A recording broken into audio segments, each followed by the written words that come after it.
Hey, everybody, this is David Hood and Grayson Mann with TigerNet's Orange Crush podcast. What a fantastic day in Death Valley. A sun-splashed afternoon. The crowd sitting in the sun, waiting to see what Clemson's offense would do. Grayson, what did they do? They simply came out and dominated right from the beginning. Yeah, I mean, 52 points and about a little over 2.5 quarters of some football here today. It was a noon game. It was a scorcher on the field, talking to some photographers saying that it was a hot one. But I think the one that really raised the temperature was this offense. And once again, it's Cade Klubnik playing, and we'll certainly get into all of this in a bit, playing some of their best football that I think we've seen from number two since he's arrived on campus. Just feels like a couple of years ago.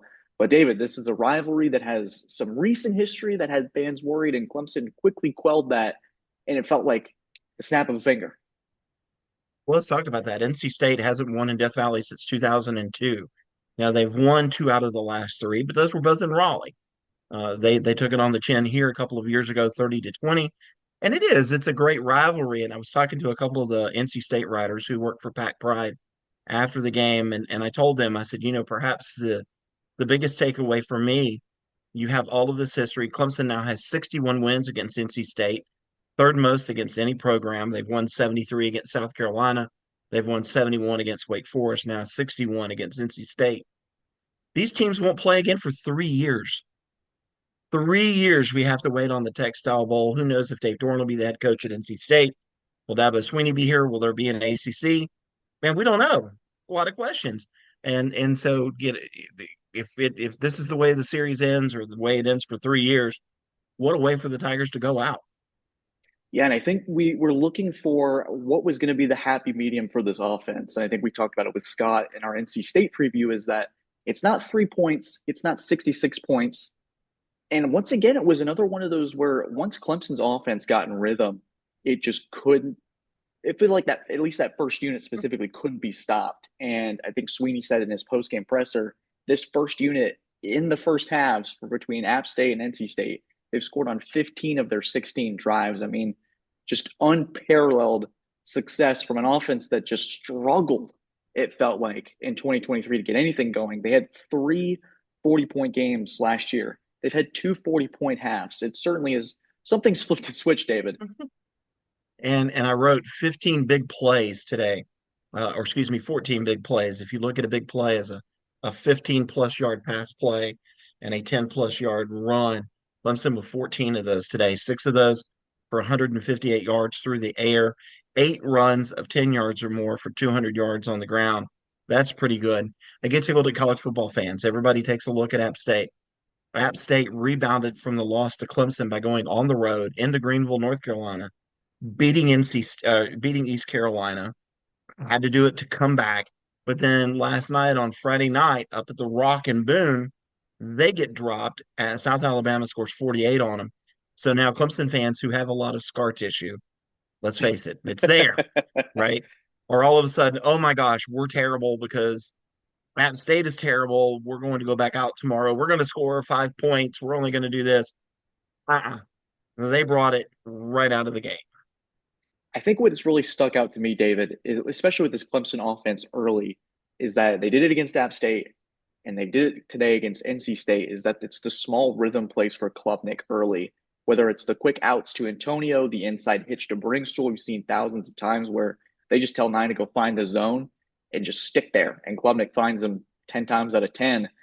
And then the explosive plays come. It feels like it's a very rhythm based offense. And they got off kilter against Georgia for sure. But I think for Riley and this team building confidence heading in ACC play, this is where the games matter. They got a little bit of a taste of exposure against Georgia, and they've continued to roll through the first 4 weeks of the season. They got Stanford coming up, and we'll talk about them this week on TigerNet. But David, do you feel like it doesn't really feel like there's one player in particular, at least the skill positions that have really not stand out per se, but it feels like the ball's being really evenly distributed? He's finding a lot of targets, and I'll tell you what is the best part of all this. KJ Parker was talking about it in his post game interview. He, of course, the Clemson defensive end who forced a fumble today, but he was saying that Matt Luke has made such a difference in that offensive line, and it was evident day one with them last December. You look at Cade Klubnik on that first run, So Dabo Swinney, I had asked him about the big run that Phil Maffa had last week. He says, "Hey, if you had everybody up, that's the way that it's supposed to work." So today, you've got a little read option action, right? You've got a wide receiver coming in orbit motion. As he gets to Cade, Cade has the read there. Do I hand it to the wide receiver or do I pull it? Well, he pulls it, goes to a gap. You look right there. Man, Blake Miller's got his guy hatted up. Marcus Tate has pulled. He hats up a guy. Cade goes through that crease, makes one guy miss, and he's off to the races. That offensive line, another sackless day, I think, with Klubnik in there with that starting group playing really well. And when your quarterback has time, that offense works. And that internal clock with quarterbacks, if that gets sped up, and certainly it did last year with Cade, is that trust factor, that belief, and that they're continuing to build that. Cade back there has time to survey the field, make the reads, and this may be a bold proclamation after only 3 games, but I talked to one of our other writers, Nikki Hood, about this and said Klubnik's really playing like the recruit that Clemson brought him to. He's playing like the star that Clemson recruited him to be. And 11 total touchdowns through about 4.5 quarters. It just feels like he is in such a great space where last year, and you mentioned that orbit motion, the guard pulls, and it's meant to be a design run up the middle. They tried that last year and just didn't go anywhere. So they had to really transition to more I form power run offense. They've been really successful on what Garrett really wants them to be and that identity that he's brought. Maybe it just took a year and a half for it to get there, but it once we've seen it, this is the Riley offense that fans have been waiting for. Here's one of the best plays for Klubnik on the day. First off, the kid was throwing dimes out there, putting everything right on the money. Antonio Williams dropped one deep pass, but he came back on the very next play, dropped one in the bucket, just throwing everything right where it needs to be. But there was a play early in the game where Clemson's driving, get it about to midfield. They do a little play action, and he has the tight end running down the seam, has another wide receiver coming over, and he takes a look at those guys. And maybe the tight end breaks open for a second, but you got a guy playing underneath. It might be a little bit of a risky throw. He makes a very fast decision, says, I'm not going to go there. He does the check down to Antonio, throws it over to Antonio. They get 5 or 6 out of it. That's what you love to see. That is an older quarterback. That is a guy who now understands not putting the ball in jeopardy. And then on the next play, Moffitt takes it for how much ever. That's what you do. You live to fight another play. To me, that just shows his maturity and his growth. And it's the plays last year where we saw him maybe go rogue, chuck something that was ill advised, and now you have those smaller plays that it's not going to pop off on a YouTube highlights page, but they're going to sit in the film room and show that play to Antonio and go, that's the decisions we've been wanting you to make. And that comment that was made, I think, about 2 or 3 weeks ago about being more of a game manager, I think that management right there being like, hey, I have Antonio. I don't want to, he understands the situation because an interception and a risky throw, maybe all of a sudden NC State's back into it and they believe and just go to Antonio and then Maffa has the big run. It just takes the wind out of those sails for Wolfpack. And I just think I continue to be impressed by Klubnik. I said it very publicly that, yeah, there was a lot to correct against Georgia, but there's a lot of good in there too. You just have to go find it. And now it's you don't need you don't need a pair of binoculars to go zoom in and see what's going on because it's right in front of you. This offense is humming, and against Stanford, I would expect largely the same performance. And of course, now we have to talk about the bad part of it. Not necessarily bad, but Clemson unofficially played 96 players. NC State rolled up 270 yards and 28 points in the second half. 210 of those yards and 21 of those points came in the fourth quarter. Clemson played a lot of players, unofficially 96. You get a lot of guys out there who are playing really for the first time, and they give up touchdowns. And for the fans who like the national narrative of we should have kept the first string in and won 85-7 or whatever, that's not going to happen. You got to get younger guys ready to play.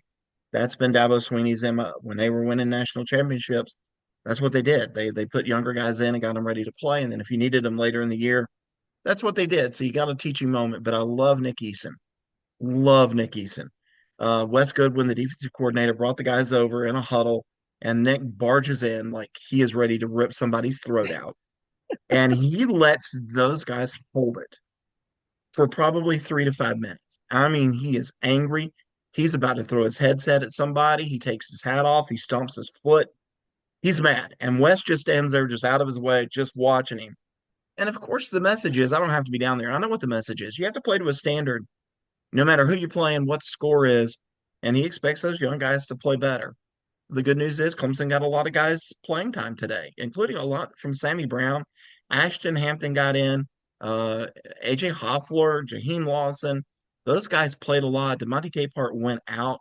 Stephon Green got a lot at defensive tackle. They played a lot of dudes. It's only going to help you down the road. Yeah, and I think obviously there are going to be things where when you look at a game like this and you have the margin that you have, you're going to naturally want to nitpick at some of the things that we see.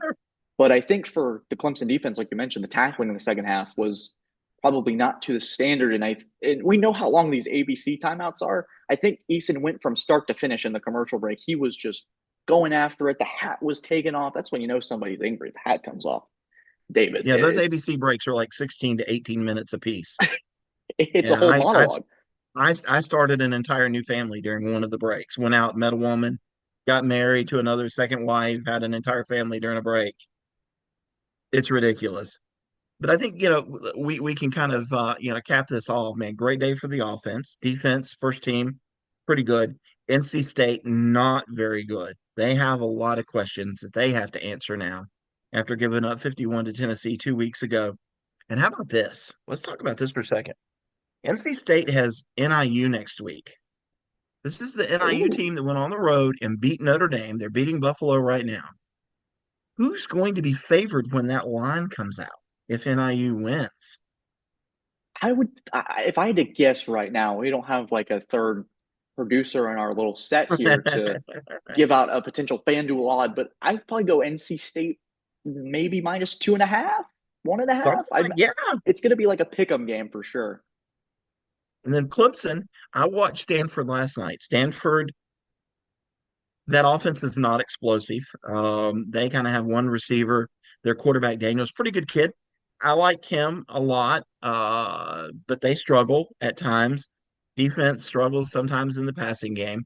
I think that they're an okay team, but they're coming off a big win. They flew cross country 2,600 miles or whatever it was from Palo Alto all the way to Syracuse, New York, and earn a win in their first ACC game.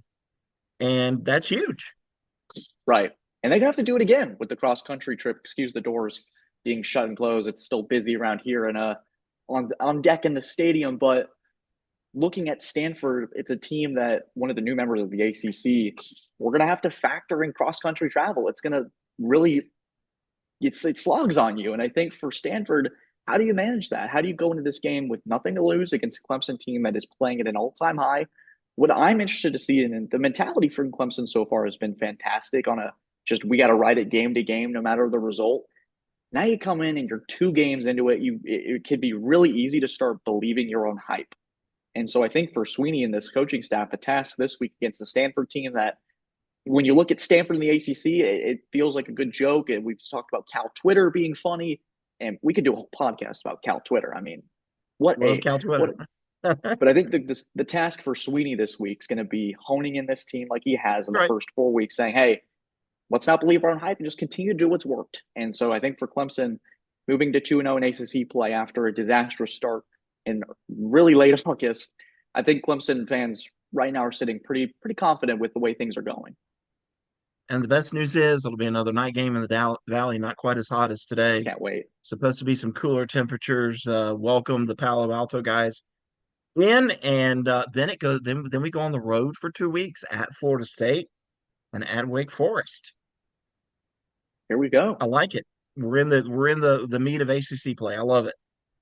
Love it. And we'll have more stuff throughout the week, more NC State wraps, all that. We'll have this podcast posted tonight. We're going to get to editing right now, and David and I are going to get to cranking out some more stuff. It's officially Stanford week. Let's get it. Guys, thank you for watching the Orange Crush podcast. We want to thank our sponsors, Chick-fil-A and Clemson Seneca, and Lisa Nason and Nason Accounting. If you want to be the king of catering, Chick-fil-A, Stanford, night game. Load up on some nugs, load up on some biscuits. I know I will. So, guys, thank you as always for the appreciation, the support. It means a lot. Dave and I are just busting tail over here with this pod. Really happy with the product. Guys, thank you so much for listening. Take care.